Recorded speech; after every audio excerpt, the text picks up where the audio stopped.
forward through these people in this assembly, and we pray that it will be mindful that they represent them and do the best to keep them safe and keep them from doing things that will jeopardize each other's properties and each other's lives. As always, to God, we are so thankful for this Lincoln Park community. Let it be a shining light for those who are looking for a place to stay and a place to bring their businesses and a place to have their families and churches. As always, to God, we're so thankful that we represent you and all the things that we do, and we pray that we're mindful of our neighbors and our families at this time and at this season. As always, we ask that we are patient and considerate for each other and those who we run into in this community, and we pray that we will be helpful in any time we can. Thank you once again for being with us and with this group. In Jesus' name we pray, amen. Amen. Could I have a roll call, please? Councilpersons Bear, Here. Dupre, She's going to be late. Ross. Here. Salcido. Here. Soar, Here. Tobin, Here. and Mayor Higgins. Here. Was a busy weekend this week. Was a busy weekend in Lincoln Park this weekend. We had the tree lighting, and I'd like to thank the DDA. Did a wonderful job. The tree lit up the way it was supposed to. Santa did his thing, and we had some very nice singing going on. Good hot chocolate. DDA, great job. We also had a library fundraiser, which broke all records from past years, and it was absolutely spectacular. And I personally would like to thank the guys at the DPW coming in and helping us out. It was a necessary thing that happened. And also the fire department who helped us out, and thank you guys. Fantasyland is open now. I'd like to encourage everybody to get out there, go to Fantasyland. It is something that is spectacular, and it is something that is, it is Lincoln Park. There is nothing more Lincoln Park than Fantasyland. Go out and see what it is and enjoy. It is at the band shell. Please go and enjoy. And today I had the honor of doing another wedding, so I would just like to say that congratulations to the young couple. And I have two things from the CIC, and then I'm going to turn this over to one of our members. We'd like you to know that there is a holiday lights decoration going on, and you can nominate, and there is. You can do it on the CIC Facebook page or on the city page. So I'd like to have Steve come up, and he's got an announcement as well. Good evening, Mayor and Council. Steve Caldwell with the Community Improvement Commission. We want to present our Pride in Property Award for this month to 2049 Champaign. It was nominated by a member of the commission. I don't know if anyone's noticed that. Well, if you've driven down the section of Champaign between Dix and the Allen Park border, you probably noticed this house, but it's got great big yard, great fence, big, nice brick house. It has apparently a long history in Lincoln Park. I think it's been there as long as I can remember. So we want to commend the owners on well, not only keeping up their property, but in making a lot of improvements over the years. So thank you. Thank you for that, and thank them. And if you don't go anywhere, if you could please come up here, because Steve he's on our CIC commission, but he's also done a lot of different things for the city over the years, and we would like to thank him, and I would like to give him a key of the city. Oh, great. Well, thanks. Come up there.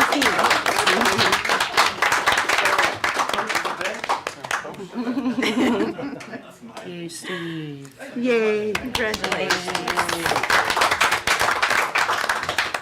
Steve is also anytime there's a cleanup, Steve is first on hand, and very much appreciated, very, very much appreciated. And not only that, but I'm going to tell you, he tells the best scary stories for kids. And he has done that for several city events. And I give a big thank you and congratulations. And with that, we will move on.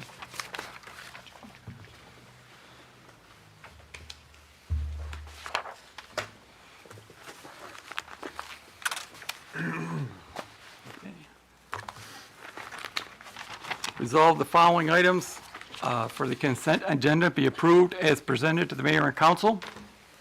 Approval of the regular minutes of November 20th. Approval of the accounts and payable. Approve the sub-receipting agreement between Michael and All Angels Church. Approval of the sub-recipient agreement with the Guidance Center. Approve the sub-recipient agreement for the First Step. Approve the interagency agreement with Police Department for the flock cameras. Approve the international agency agreement with the Building Department and Code Enforcement. Schedule a public hearing for the CDBG annual budget. Solicit bids for the fire hose replacement for the fire department. Solicit bids for the compressor control community center. And solicit bids for the DPS uniform services. I'll move. Support.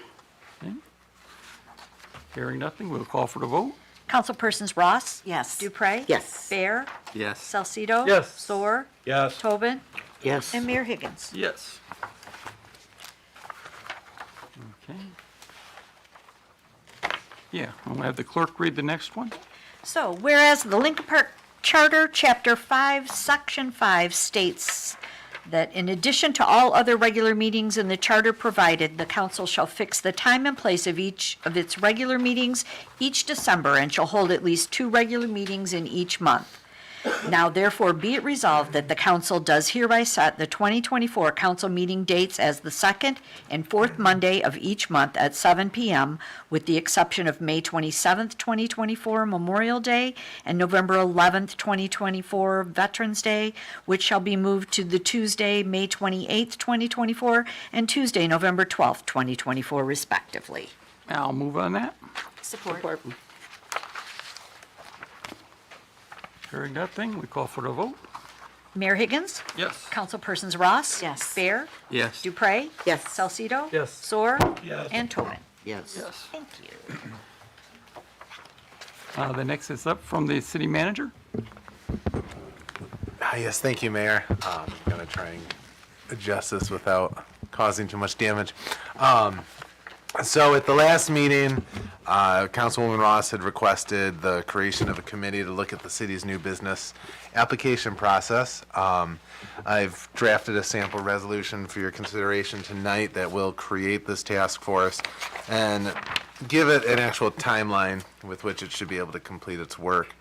I'm suggesting that the task force be made up of 2 members of council as well as a member from the Planning Commission. Task force is going to receive some staff support from the building department and the contracted planner. So with further ado, the only thing left to do is identify those council members. I do believe Councilwoman Ross was successful in reaching out to the Planning Commission to find somebody who would be interested. Of course, you guys can make changes to this resolution as you see fit, but I do have the suggested resolution in your packet. Okay, well, we'll read the resolution and then we will go from there. Be resolved that the mayor and council hereby creates the city council new business application process task force, which shall consist of the following members of council, one member of the planning commission. We list three names. We have not placed them in yet. And be further resolved that task force shall be select a chair and their members meet needed and report back to the city council its recommendations within 6 months of their first meeting. And be it finally resolved that the task force shall cease to exist after the final report has been delivered to the city council or 6 months after their first meeting, whichever comes first. I'll move. Support. Okay, we have a move and a support. Okay, and I believe we have a commissioner, which is Mike Horvath. Horvath.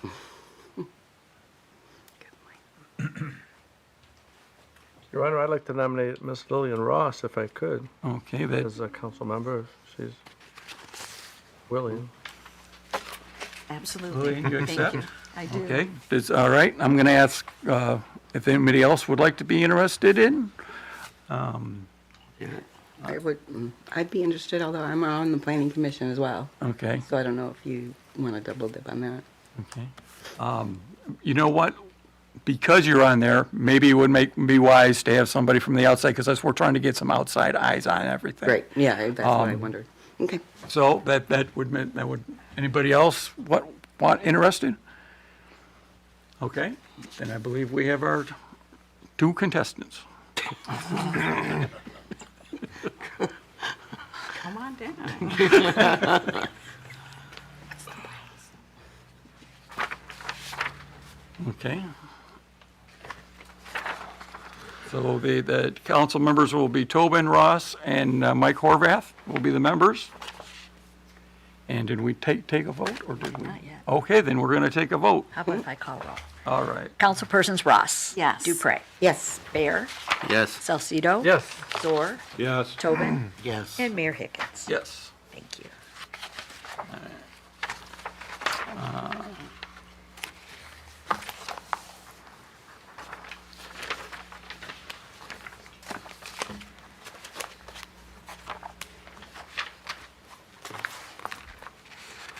The next step will be the police department, if we have the chief.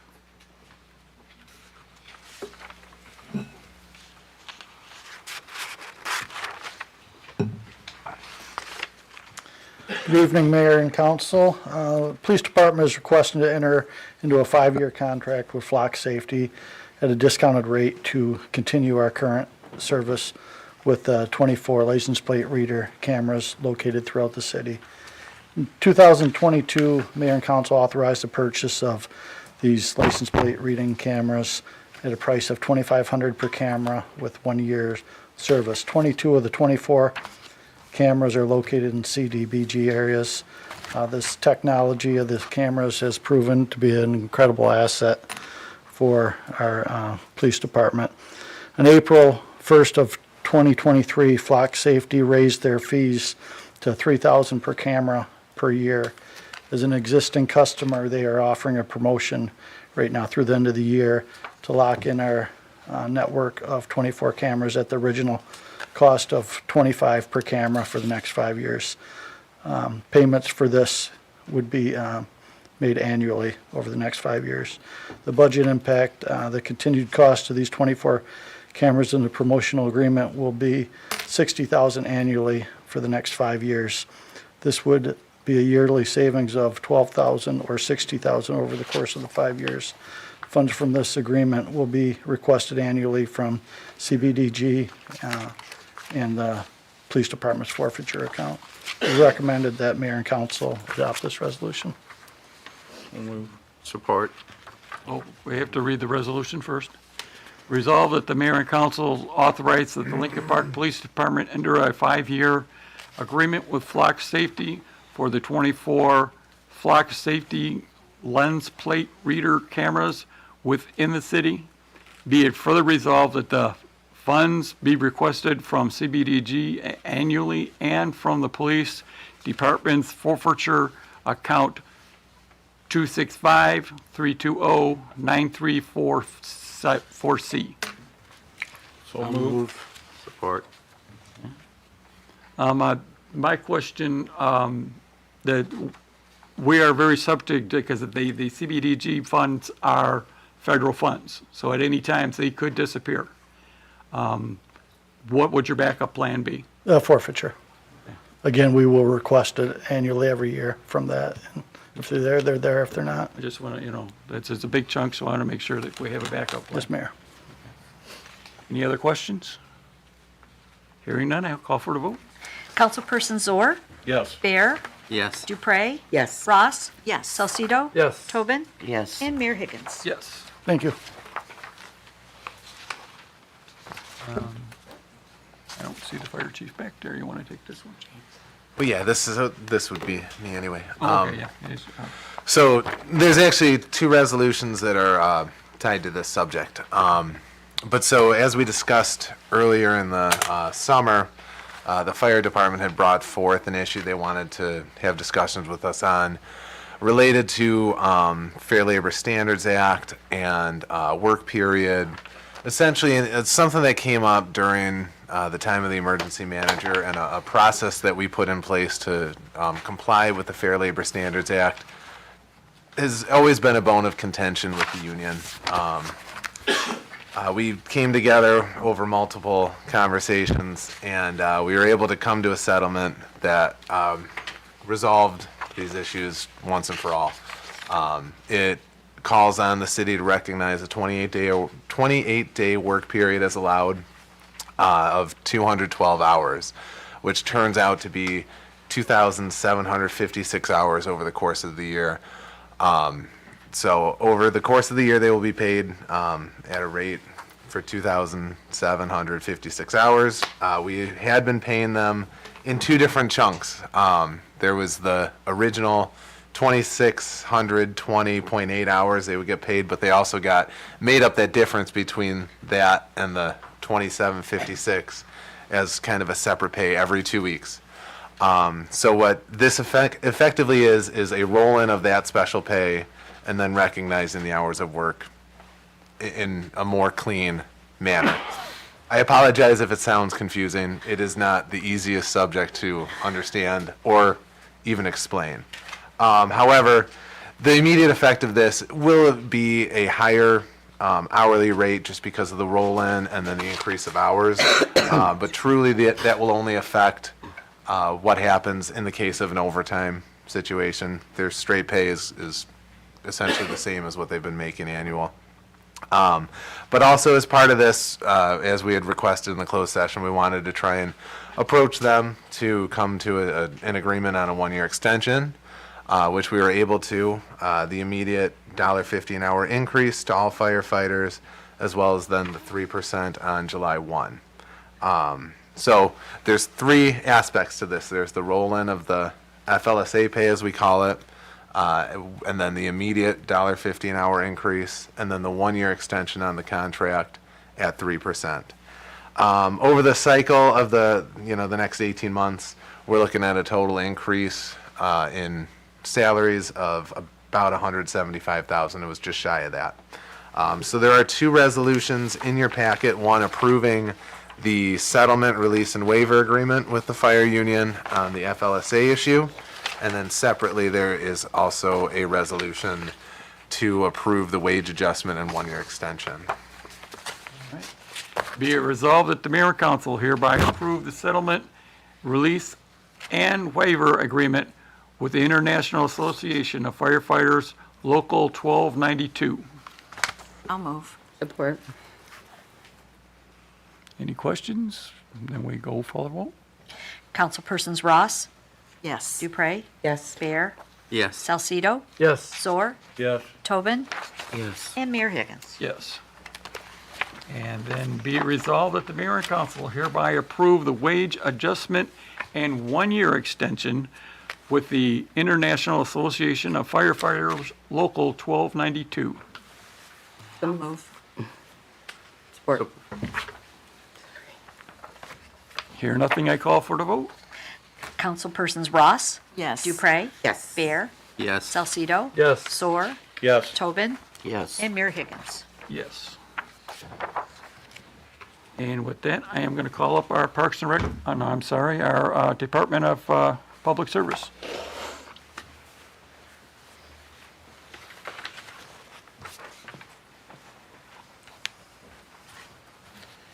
Good evening, Mayor and Council.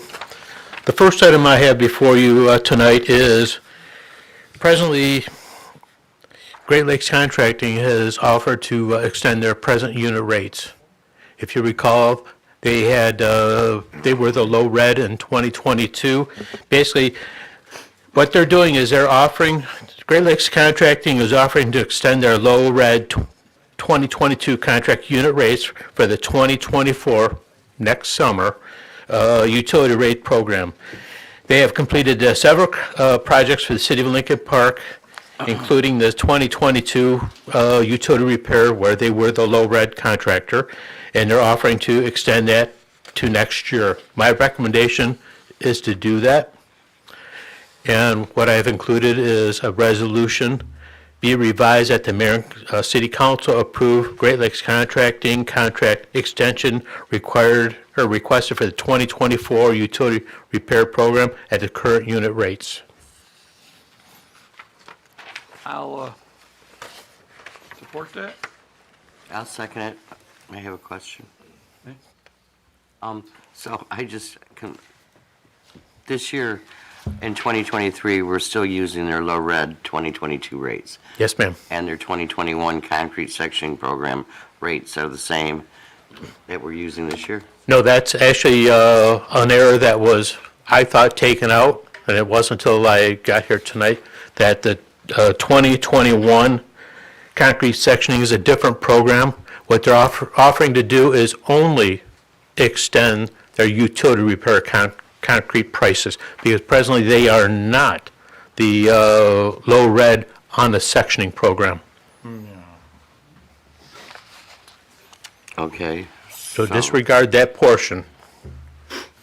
Okay, so who is doing our concrete sectioning program? That would be GV Concrete. Okay.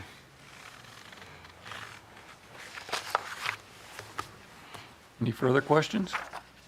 I just have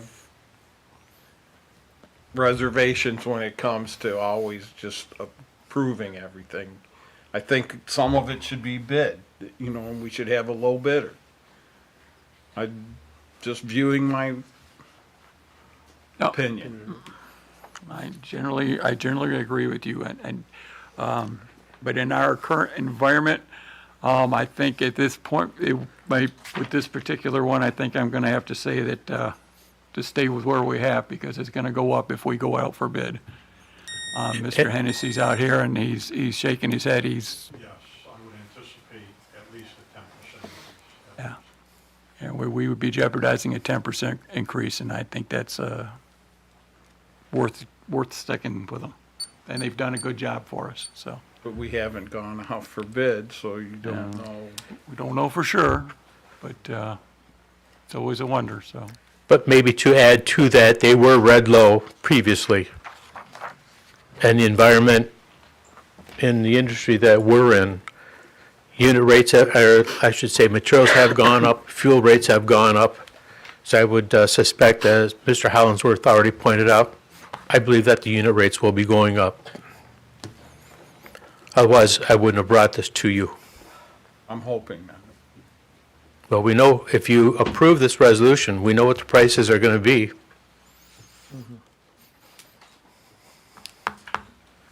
Okay, anybody else have any questions? And I will call for the vote. Mayor Higgins? Yes. Councilpersons Tobin? Yes. Bear? Yes. Dupre? Yes. Ross? Yes. Salcido? Yes. And Zor. And I believe you have another one up here. And I do. The second item is, I want to call it piggybacked our spray contracting contract onto an existing Southgate contract for last year's spray patching. The contractor did agree to honor the Southgate prices, the low red prices, and they have offered that same offer to us, that they would keep those same unit rates for this year, or let's call it the 2024 year. And that's what's before you. And I did also bring a resolution for that.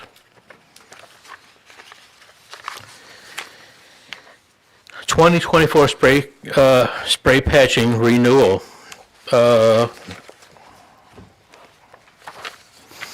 Be it resolved that the mayor and council approve highway maintenance and construction extension request for the 2024 spray patching construction season at the current unit rates. I'll move. I'll support.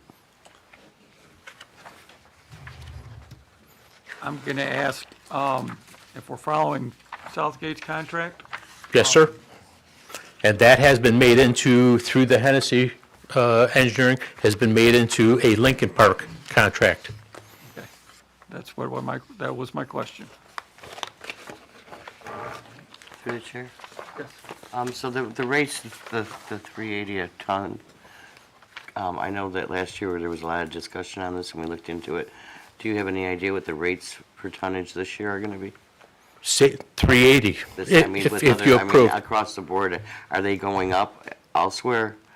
I mean, has anybody looked into that? It would be hard to predict it, but I would suspect that if the emulsion, which is an oil-based product, I know aggregate stone has gone up because we've already gotten that through our supplier at the quarry.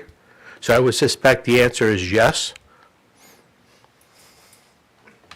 And I know that I would assume, but there's that word assume, that the labor rates would probably also be going up because it seems like everything this year, well, actually since COVID, has been going up.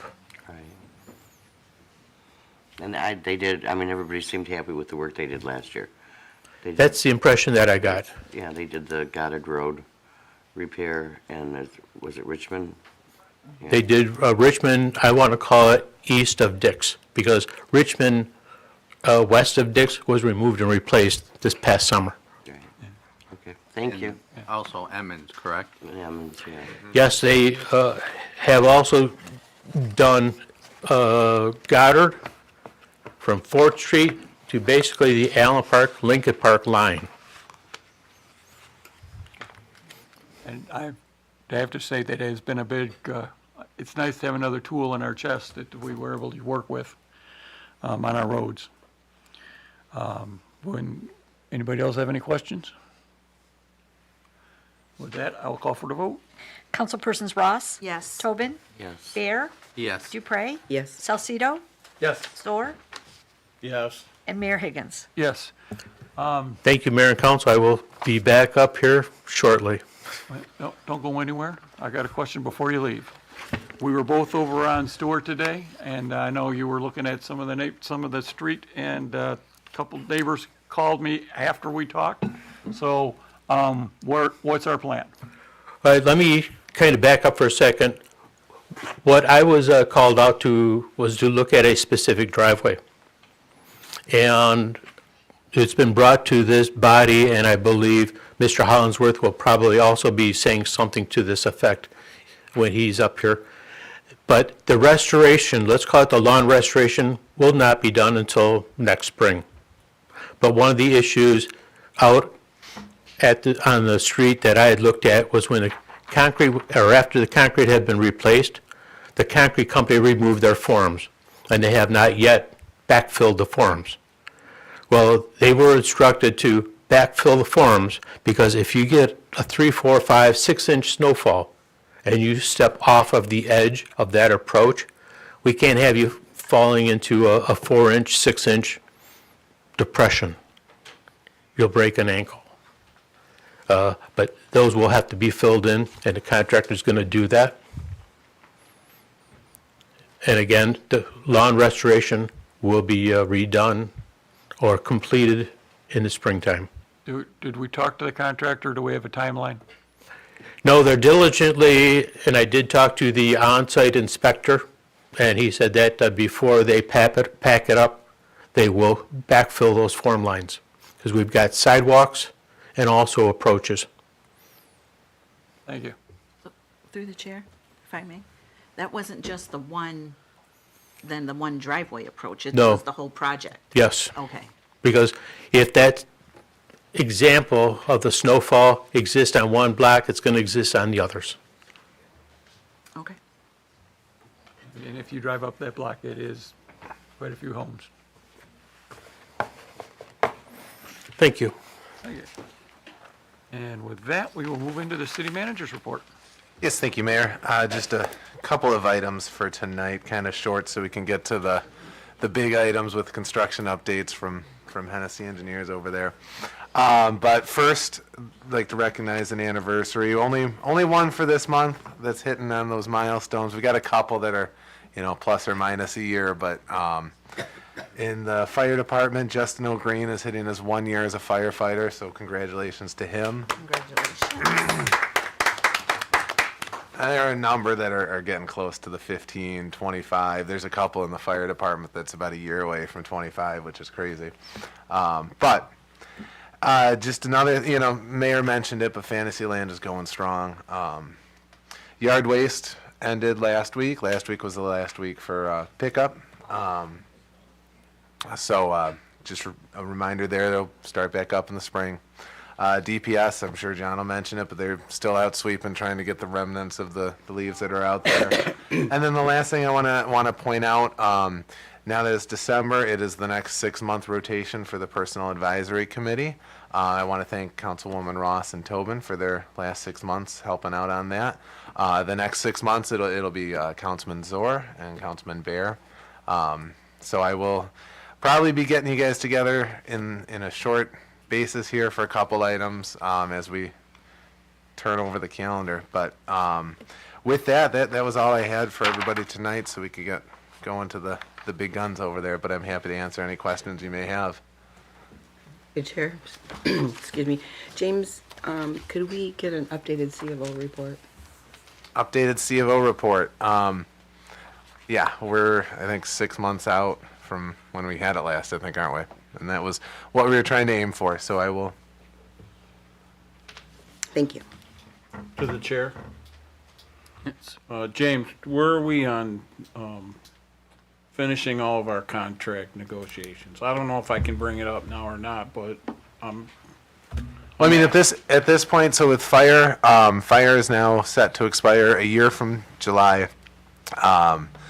Patrol is also out there as well. So the next couple that are coming are going to be the TPOAM contracts, so that the clerical union as well as the DPS code enforcement group, and then the deputies and specialists. What the GELC union is still up, as well as then police command. All of those are set to expire in June of this year. Commands 24. expires in Janet 12/31. It doesn't. They're all set to expire typically on the fiscal year. No, I think command expires 12/31. I believe you might be correct. Yeah, I think command is about right, yeah. Yeah. I can double check right now, but historically, we don't set them up to expire on. I'll find it in about. If it is, Minutes. can we move forward on that? Because we did meet with command as we were doing these extensions, and they had rejected what we had offered and told us we'll come back as we're getting closer to the expiration. Pretty sure I just looked it up and it's 12/31, but you can. I'm pulling it up at this exact second. July 1, 2020 through June 30th, 2023. When's the Chiefs pull? The Chiefs are up at the end of this year. Okay. That's the Yep. one that maybe there was. Yep. Maybe that's what it was. yeah. Chiefs are up at the end of this year. They're on the calendar year, and last I heard, Chief Prinz was trying to organize the Chiefs together to come up with a proposal. Okay. Anything else for city manager? Yeah. Is there any updates on Sears? Still working through to bring back the repayment proposal for the brownfield so that we can officially approve that. Working with the attorney, he sent back a new revised draft that we're going to work with the developer on to try and iron all the kinks out. Did they ever take it to Wayne County for the drains and? I think they've been working with Wayne County. We're focusing right now on making sure the brownfield's in place and all that is squared away. And the development, whether it goes or doesn't, the brownfield is going to be The key. the key for it. So All right, thank you. Anybody else have anything for city manager? Okay, then we will move on to our department head. Bringing back John from DPS.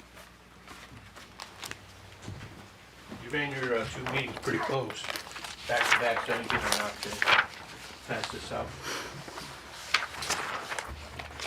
Really, I'm up here to see if any of those presents have anything. Well, clearly, they're right in front of me, so I think they're really my birthday presents. That's, your birthday's after Christmas. You get a toast. I thought it was New Year's. Oh, you gave me 2. Oh, we can pass them down. Here, John.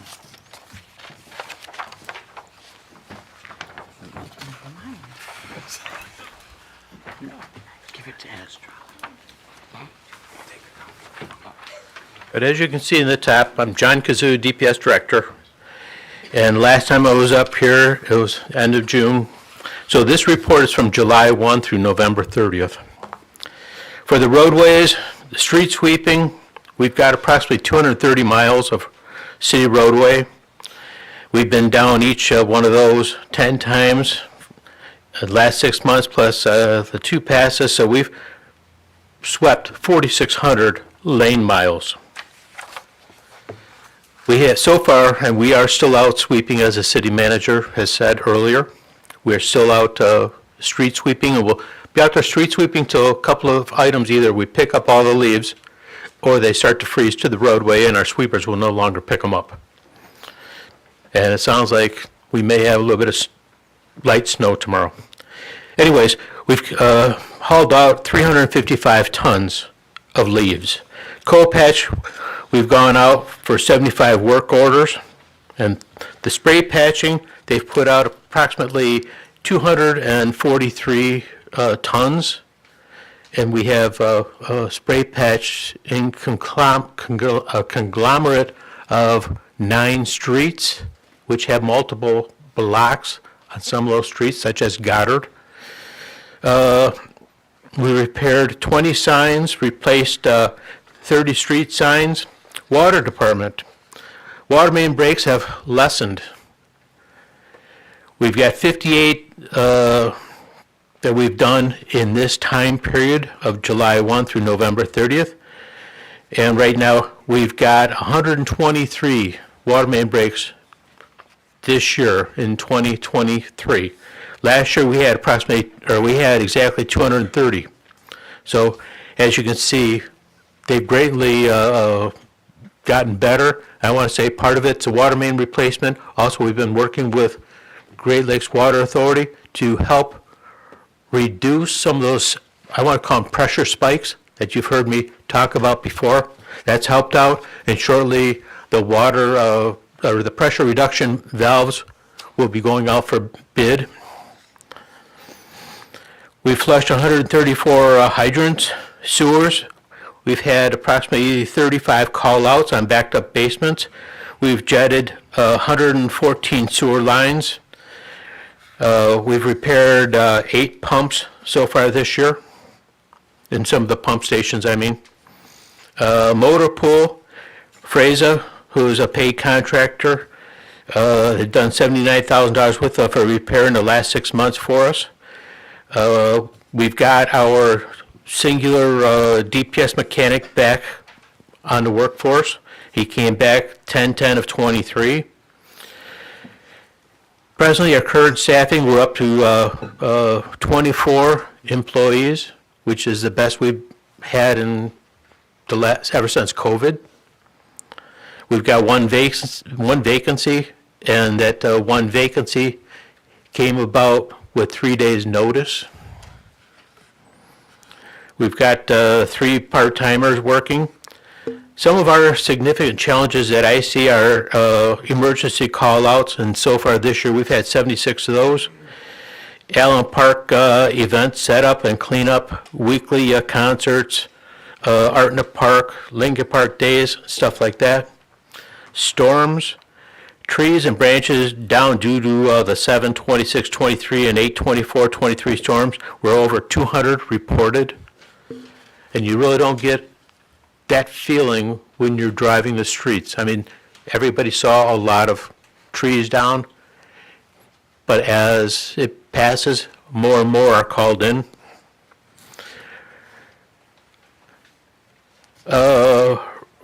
Roads, constructional tree surfaces, where we're at with that.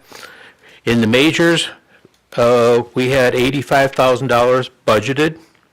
We've got a little over 11,000 left to utilize before June 30th. Local streets, we had 215,000 budgeted, and we've got a little over 44,000. We're going to dwindle that down to approximately 30,000, and then sit still and hold that tight in case we have any, let's call it windstorms or ice storms over the course of the winter. But as we get into the springtime and we get closer to end of June 30th, where this contract this budget year will end, then we'll try to utilize the balance of that money. But we've got to hold some in reserve in case we have any bad weather that comes through this winter. So on behalf of my report, I'm done, and I know Jim's going to have a pretty good sized one for you also, but my colleagues wanted me to keep this at a very short notice or a report. So if anybody has any questions, I'm Chair, here. Your Honor, I have two Absolutely. quick questions. On your staffing, you have 24 full-time. Where would you like to be as far as staffing? It's a loaded question. I'd rather not give you an answer on that because shortly what I was going to say, but I didn't want to say it too prematurely, is we have the spray patching equipment, but we've never had the staffing to really utilize it. But there's that opportunity with added staffing, because maybe that spray patching might be something we want to use more on a more regular basis. But again, as was stated when that equipment was purchased, the previous city manager and mayor knew that we didn't have the staffing for it, but we still received the equipment.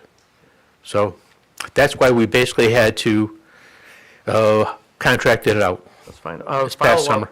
Follow up on that one. Some people that left recently, have they tried to get their job back? Have they reapplied as far as you know? Actually, we've had one person that did leave the city, and he has now come back. Okay, good, thanks. We've got a second person that left the city, and he's in process of trying to come back.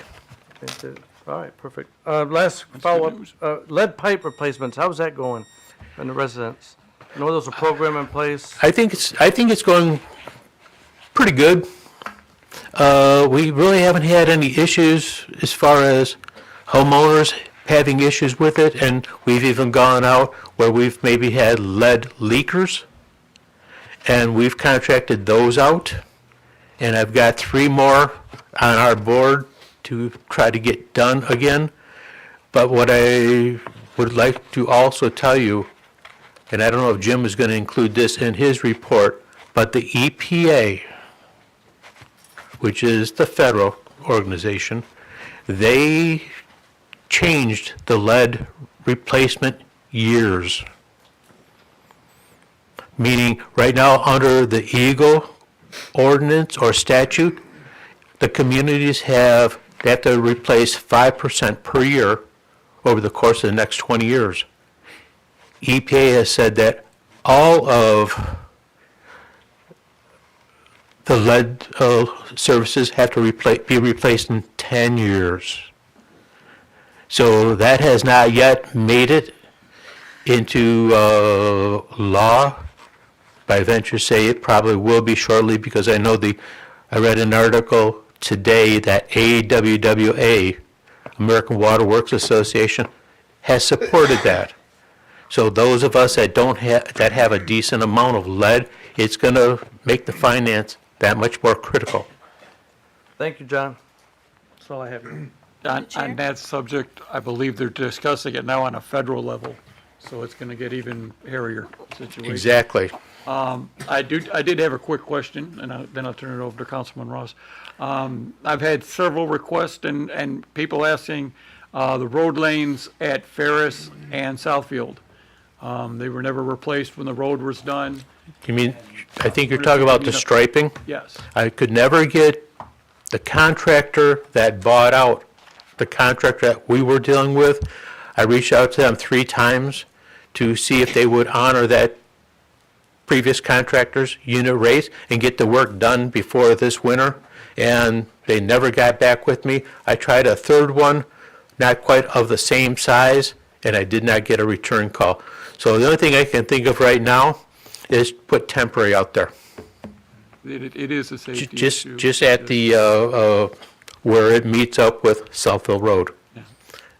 And since you've brought that up in Southville Road, right now, I haven't heard any differently, but I believe that the contractor's still gonna be closing off and starting the bridge removal at Southville at the Ecorse Creek, December 11th. Then I'm going to do a follow-up question. We have talked with the proper authorities about getting proper signage, where the trucks can go and where they cannot go, because what we did on Southfield last time was horrendous. That, we talked to Wayne County, and Wayne County said that they had a design bridge consultant who utilized their traffic engineers, and Wayne County has approved that traffic engineers layout. And the same thing with Wayne County, Michigan Department of Transportation has approved their traffic layout. We had talked about that internally, and that I think, Scott, correct me if I'm wrong, but I believe that we think that just like this past summer, or past fall, let's call it, it'll start to ease itself when people become aware, more so the truck drivers, that they cannot get in and get out. And the only thing maybe your department could do would be issue violations. I think nodding his head yes, many agreed with what. And I do want to point out for people who are watching it, that our police department did the best they could with a very bad situation. They did write a lot of tickets, but there's only so much we could do. And with this longer-term project, that should get into, or that will get into Google, so that when truck drivers Google a destination that may take them, let's say, across that bridge, it will reroute them. And that should be helpful.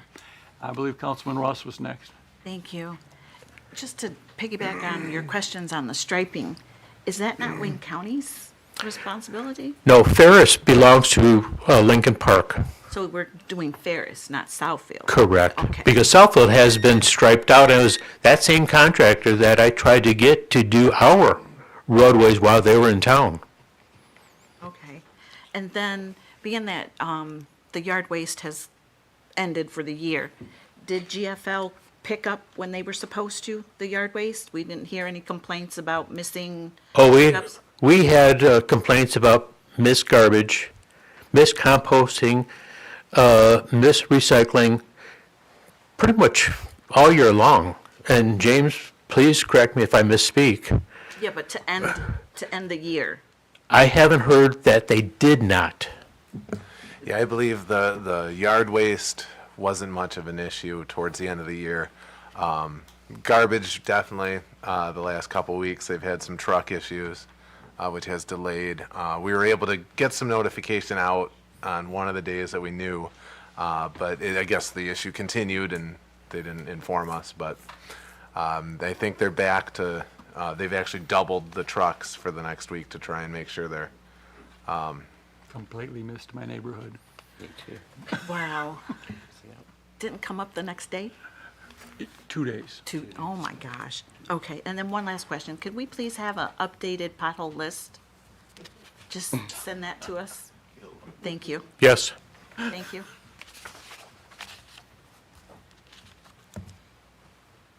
Anybody else have anything for John? Okay.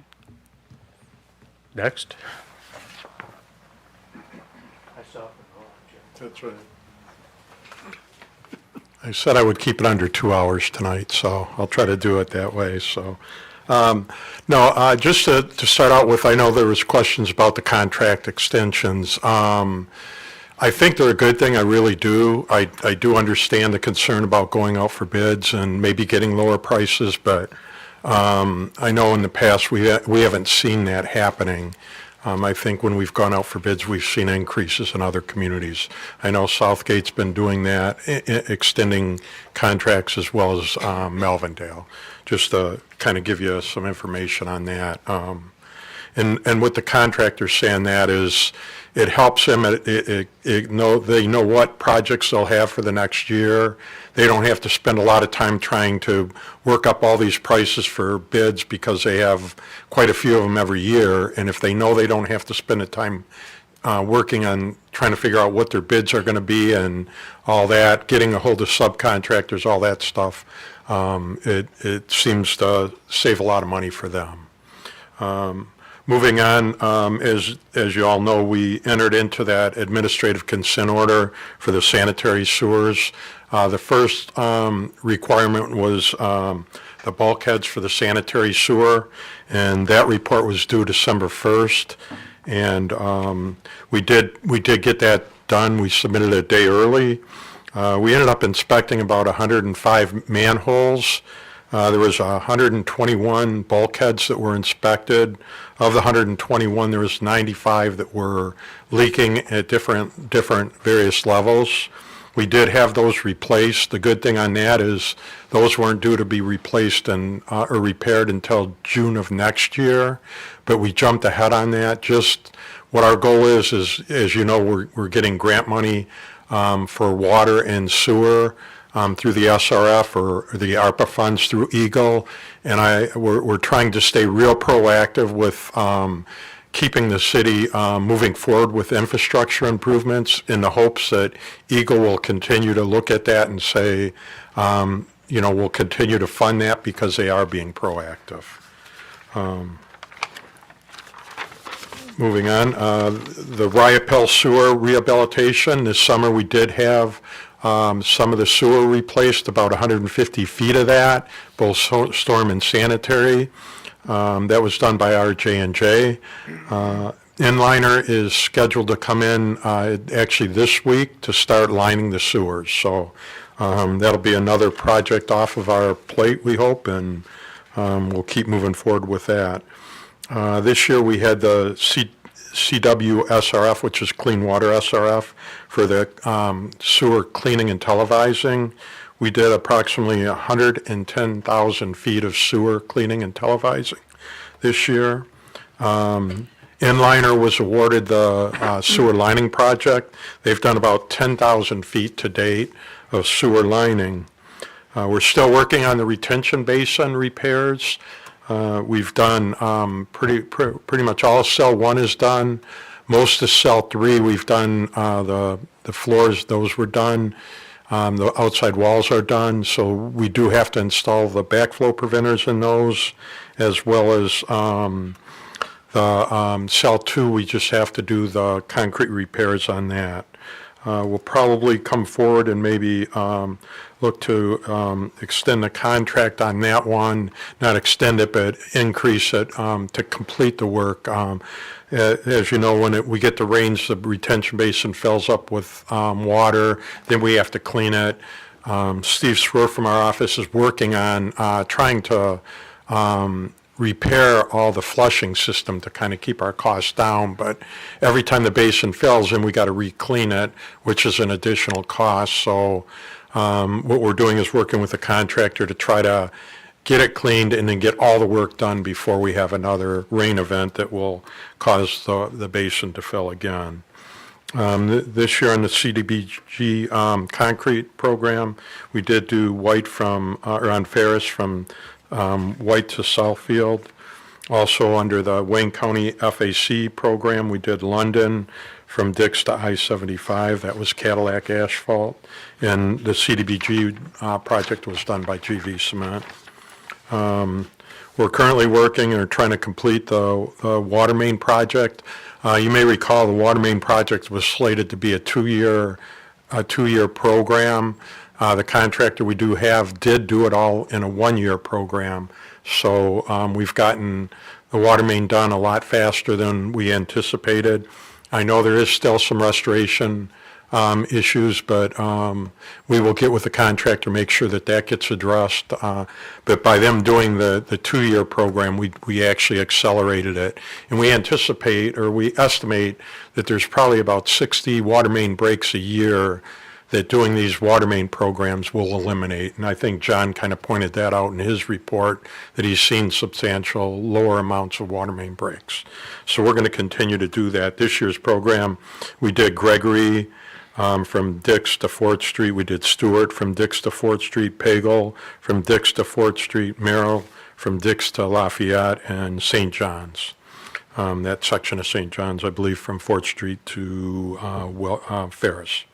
We're working, I think John mentioned this, the PRV program, which is a pressure reducing valves to help keep our pressures consistent throughout the city.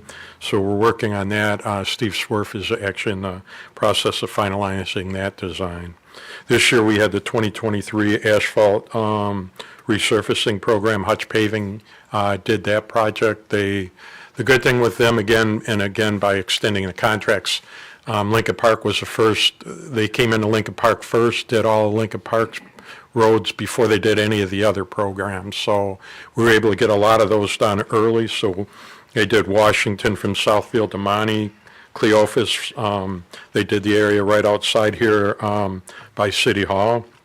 They did Grant from Southfield to Seacott. And then we were able to add Mill from 4th Street to Ferris as well this year. So that was a real good project. The road reconstruction project, that was GV Cement, and they started on LeBlanc. We worked on the section from Michigan to River Drive.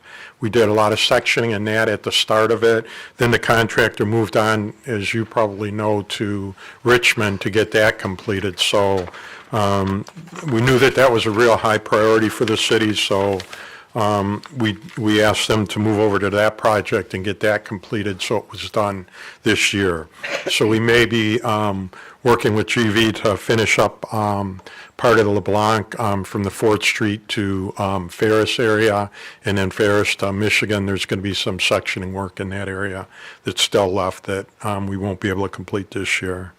You had in front of you this year for the Great Lakes contracting, the contract for the utility repairs. They did approximately 150 repairs this year, and they did a good job on them. They've been outstanding to work with. So I look forward to working with them again. They come in, they get it done. They don't waste a lot of time, and they keep things moving.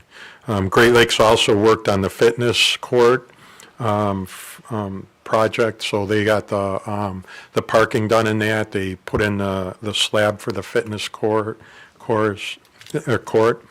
So that was good to see that done and moving forward. Probably the real highlight this year was grant money that we received through Eagle. So we received about $28 million from Eagle on sanitary sewer grant money and water main grant money. This year we'll be doing the Emmons and Lincoln pump station replacement, and we'll be doing more sewer cleaning and televising and more lining. We have slated about 77,000 feet of sewer cleaning and televising, as well as about 30,000 feet of sewer lining with that money. We'll probably, due to the costs of everything going up, I know originally we had budgeted, or we had it in the budget for around $8 million for the pump stations. We're seeing that estimated cost coming in at $12.7 million now. So that kind of gives you an idea of what the costs, how much they're escalating right now. So we figure that we'll take that, it's $16,880,000 for sewer work. And so we'll put the pump stations in there, the cleaning and televising of the sewers and that.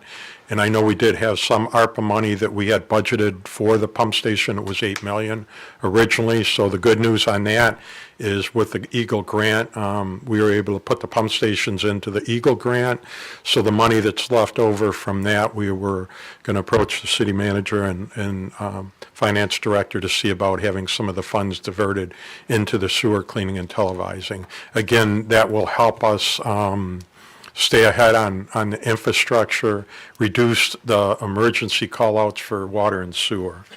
As far as the DWSRF money, that's a drinking water. We ended up with $11,530,000 in grant money for water main projects for next year. And we have slated for next year, we have Cleophas, Philomene, Garfield, McLean, and Champaign from Howard to Ford Park. We have Lincoln, Cleveland, and Mill from Pappas Drive to Fort Park. We have Mark, Rose, Progress, Detroit, Mayflower, and Capitol from Lafayette to Fort Street. They're all scheduled for this year's program. So we'll have a lot of water main work going on. We're looking at trying to put those into different contracts and that. And again, we estimate that there'll probably be about, it'll reduce water main breaks by about 60 per year. And depending on what we find for lead service leads, we're finding that some of the lead service leads that were called off in the city program or in the city records, we're not having as many as we originally anticipated. But based on what we see right now, we would replace about 325 lead service leads if the current maps are correct as part of that. We also did send in a letter for what it's called as a letter of intent, which again is requesting SRF for both clean water and drinking water. So we did submit for the drinking water $7,500,000 in that program, as well as $4 million in the lead service lead replacement. For the clean water portion of it, we did submit $4,500,000. They haven't given us the ratings yet as far as where we stand, or if that would be grant money, or if that would have to be an SRF loan.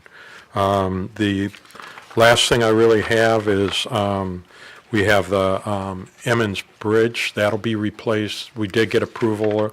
Notice that would be on the critical bridge program, so we will be working on getting that replaced. I think, do you remember what year that is? Is that 2025 or 26?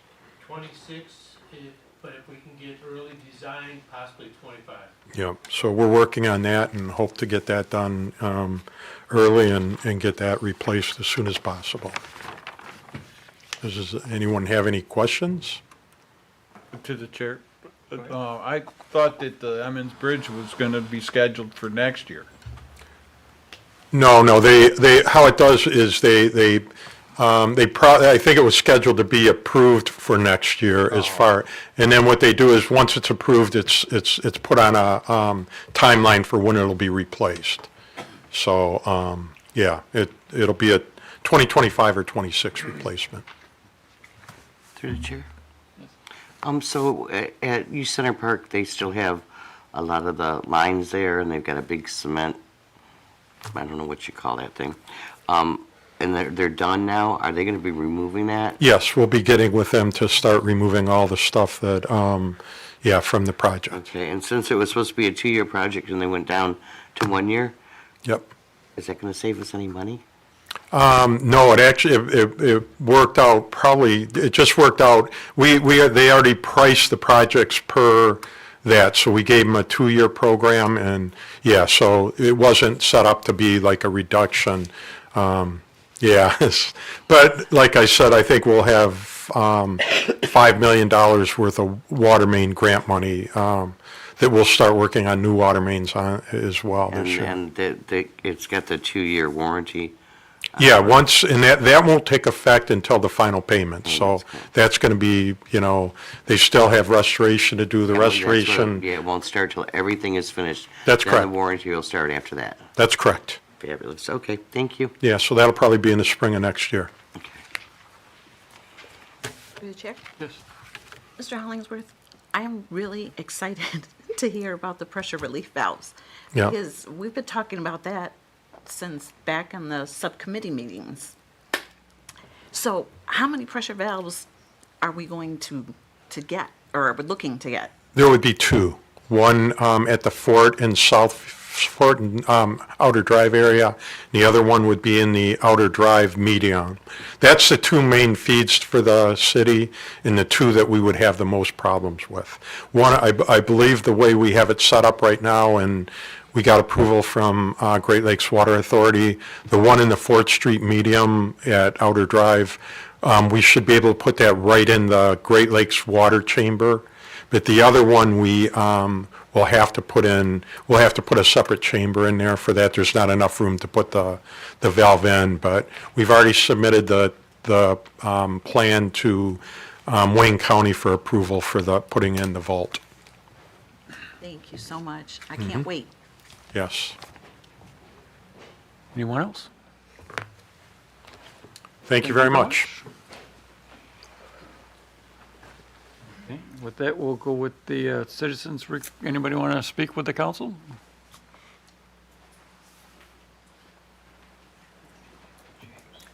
Just getting my feet to work here. Anyways, I've been a citizen here. Can you give me your name, please? My name is Michael, and my last name is La Follette. I live at 1523 Lejeune. Okay, so I've had problems with a new neighbor, and I've contacted the city several times. Nobody wants to come out and take a look at my property. They are on my property with their gate. Okay, I have contacted the city 3 different times. I even took pictures. They didn't want to look at them. Nobody from the city wanted to take a look at the pictures. Am I welcome to pass these pictures to everybody on this council to show what my property is and where they're at on my property line? You can hand the pictures to Councilman Jason, and he'll pass them around. The person before me, or the person that owned the house, okay, and it wasn't after I bought the house, his wife had MS. And for him, in order to get her, Could you please step by the mic, because that way people at home can hear? okay, Thank you. for him to get her with the wheelchair and stuff, they didn't have a ramp to the front of the house. They had the deck ramp, which goes in the back of the house. He mentioned to me that he thought about moving the fence. I didn't tell him he couldn't. I didn't tell him he could. I went on vacation. He moved the fence years ago, okay, and I didn't have a problem.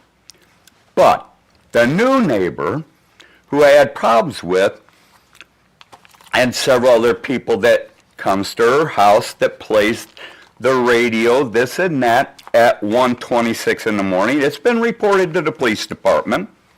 Several times I've had the police department at my house. I got threatened my life, okay, and I have the report right here in my hand, and I have another report. So, therefore, I have talked to the city people about it here in this building. They won't come take a look. They won't even be bothered about it. They tell me I have to get a survey. I spent $1,550, and I have it right here in my hand, the receipt and everything else. They're going to be there January 8th to do a survey on my property, because I know it's my property. I promise you I know it's my property. I've lived there 42 years. I've been good to this city. I did the police towing years ago and everything else, and the DPS yard is my backyard. It's right behind my house. I will have the survey done, but I want the city to back me, okay? And I want them to do something. Now, can I hand these and let people look at them? I want anybody here to tell me that I'm wrong. If you look at the pictures, you can see the left-hand side is my house.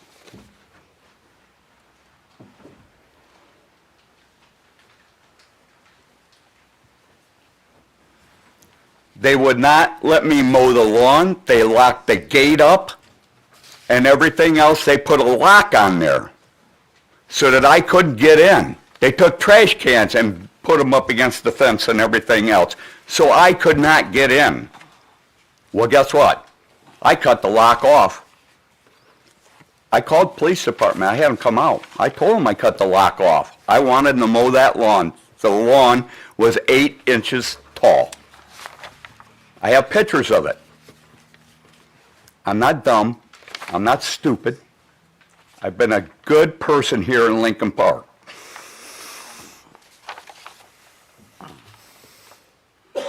I want to be treated that way.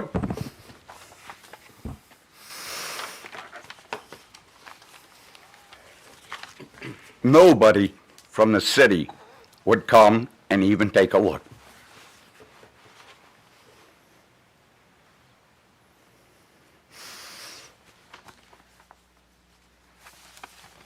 I've documented everything. Now, after 42 years, I want the city of Lincoln Park to stand behind me. I told you, I spoke with you on the phone Twice. twice. I told you it's a civil manner, and I told you to get your survey. You're getting your survey. So once your survey is done, then we can come out and the city can discuss what needs to be done. Because that is what needs to be, because of the. Why particular wouldn't thing. the building, And that's all I can say before that time. why would not the building person come out, or they came out when they screwed my cement all up and everything else, DTE and everything else, and it wasn't DTE that did the cement work. Why wouldn't they come and even take a look and give me? And I explained to you when we talked on the phone why. And I can't talk anymore on tonight about this. If you want to talk, or call up and talk to the city manager, or tomorrow you can. Or if you would like to talk to the city attorney, he can give you. I already advice. talked to Ed. Okay, so, I talked to him about it. right. Once you've given us the survey, then I'm we gonna can get, come out and we can. I'm gonna have 2 lawyers, Right. and then we're gonna go after it. I just want you to know where I'm going. I spent $1,550. I have the receipt right here in my hand. Right. And they're gonna be out there January 8th. Now, what do I do when the neighbor comes out again, and then I get threatened? Is the police department gonna come to my house and allow them to do the survey? That's what I'm asking. The survey will be allowed to be taken place. Chief, if there is a problem with the surveyor, the police can protect the surveyor, correct? They have been to my house many Absolutely. times. There you go. Okay. I don't need to wait unless you want me to say something. Thank you. Hey. Have a great evening. I'll probably have to make a phone call, because I know what's gonna happen. They're gonna come out. My life's already been threatened. I'm not going after that. If you could, please give me your name. Good evening, Mayor and Council. Clifford Eberts, longtime Lincoln Park resident. I just wanted to thank the police department. The good fellows were out this weekend, as many of you may or may not have noticed. If you haven't, there's still time to donate to the Good Fellows No Child Without a Christmas. It was a great event. A lot of officers out there, a lot of citizens, a lot of volunteers out there dedicating their time and their talents. And I just wanted to give them a shout out and thank you for that. This year I was going to decorate the council chambers, but due to health concerns I couldn't. And I wanted to thank Lillian and Maureen for doing a fantastic job. It really looks cute and I like it. Maureen texted me and messaged me and said, we're going to do it. And I says, good, because I won't be able to. But and just 2 other small things. Fort Otter Drive, they're working on the bridge. It seems more like they're working at 2 speeds, slow and stop. And traffic is getting a little weird over in that area. Is there a timeline that they're supposed to get that thing done? Because that project looks like they're taking forever. And the other thing was the Junior Rails building. It's been on the news, we know it burnt, but now the remains are just standing there in the dark. And it really kind of looks kind of sad to see it standing there like that. Is there any way they're going to tear that down soon? Or plans to clear the land before a kid goes in there and gets hurt? And then maybe we can get a grant for a contractor to build us a new building for the junior rails, as they need one. So I wish everybody a Merry Christmas, and thank you again, Maureen and Lillian, for doing a fantastic job for me doing the council chambers. Thank you. It's my understanding that Junior Rails met with their insurance company this week. So I don't know where they're at, but I know they've met and there's progress being made. Anybody else would like to approach the council?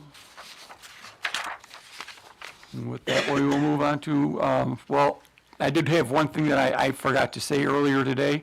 The Guidance Center, I wanted to thank them. They put on a really great event this week in Lincoln Park for youth learning to read. And they brought it to Lincoln Park and did a great job. And I just wanted to thank the Guidance Center for all that they do. And with that, I'm going to turn over to the Council President for his report. Thank you, Mayor. I'll make it brief. Just want to talk about Fantasyland real quick. I had members from, co-workers from Woodhaven, Monroe, and Trenton text me over the weekend, and they took pictures, and they said, Carlos, Lincoln Park, this is beautiful. So Fantasyland, I know my colleagues will talk about it, but definitely check out Fantasyland before Christmas.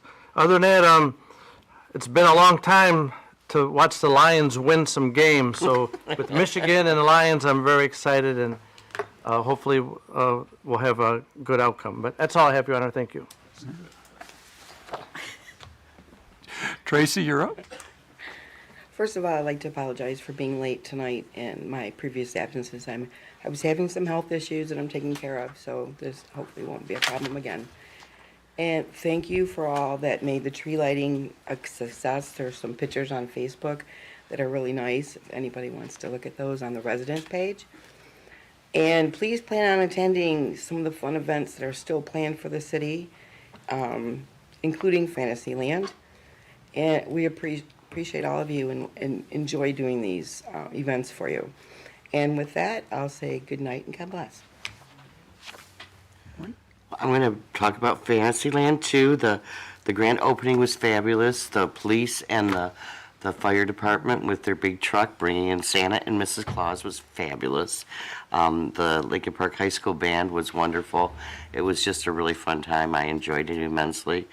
Make sure you get out there, bring the kids. It's just fun. Everybody is always smiling.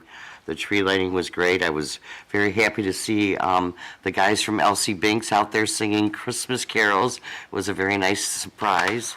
A lot of fun there. I was just informed that we have a police officer and a firefighter of the year for the Lincoln Park Exchange Club. The police officer of the year is Tom Baylock. Congratulations, Officer Baylock. And the firefighter of the year is James Frazier. Congratulations, guys. Other than that, just, get out there, get your shopping done, get it done early because it's no fun on Christmas Eve. It's just really no fun. And be safe while you're out there doing it. And when you're out there and you see those little kids, give them a big smile and a wave because they're all excited this time of the year. So everybody have a good holiday and keep the cheer going. Smile at everybody.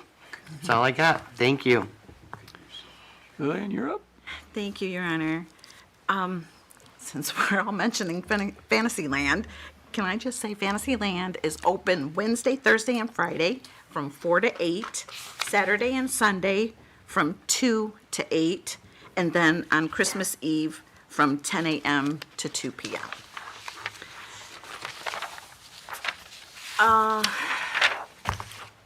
The Goodfellows No Child Without a Christmas donation box is still downstairs, so there's still time to donate.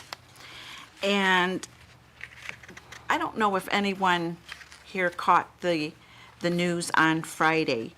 Channel 4 did a beautiful news story on Mixter. Did you see? If you didn't see that, right? Outstanding. So hopefully, if you didn't see it, you can YouTube it because it's a beautiful story. But we all know that with the tree lighting, the museum did an open house and had artwork and crafts from the Mixter students.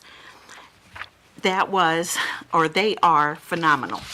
They are just incredible, the talent that they have. So their exhibit is still available if you did not get to go during the tree lighting or that Saturday. Their exhibit is still available for viewing through Saturday, December the 30th, any Wednesday or Saturday from 1 to 6. And it's free admission to the museum. I don't know if I've ever mentioned that before, but let's pass that information along. It's free to go to our museum. And with that, that's it. Thank you. Mr. Jason, you're up. Yes, it's wonderful how festive the city has been. You know, like everyone said, the tree lighting was great.